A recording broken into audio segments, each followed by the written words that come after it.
Takahide, I mean, your thoughts on this? I mean, markets expecting a tweak, hoping for a tweak in YCC, but on the other hand, we are saying the BOJ is saying, you know what, it is ready to add stimulus. How are you reading what's coming out of the BOJ today? I think the financial markets do expect that the tweak of YCC in the near future. I personally believe, my personal forecast that it could be implemented maybe in the fourth quarter of this year. Because currently I think that it's not a good timing for that BOJ to modify the YCC because that's going to lead to the increase of long-term yield.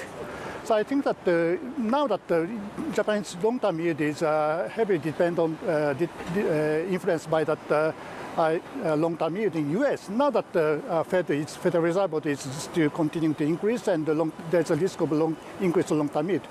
In this timing, if that the BOJ modified YCC, I think that that's going to increase the risk of long-term yield.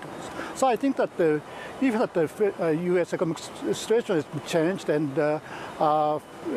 Fed additional rate hike speculation may decline, that could be a good timing for that the BOJ to modify the YCC in re-expansion or removal of fluctuation range. I think that's going to be at the fourth quarter of this year. That's my speculation. Well, Kiuchi-san, they did acknowledge that they have to watch foreign exchange, financial market developments in the policy statement. If people are wondering if they've got we're going to get a little echoes of, October, September, November of last year, leading up to the tweak by Governor Kuroda at the December meeting.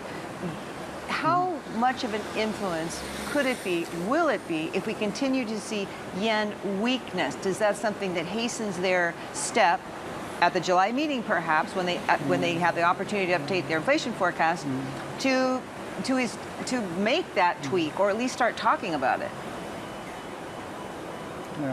Yeah, I think that the yen depreciation could be one of the concerns for the BOJ because that could increase the risk of higher inflation rate. And also that could be a trigger of that criticize from the public that the BOJ's monetary policy is causing that yen depreciation pressure and push up the inflation rate. However, this kind of criticize has not been intensified right now in the comparison of that case in the last year.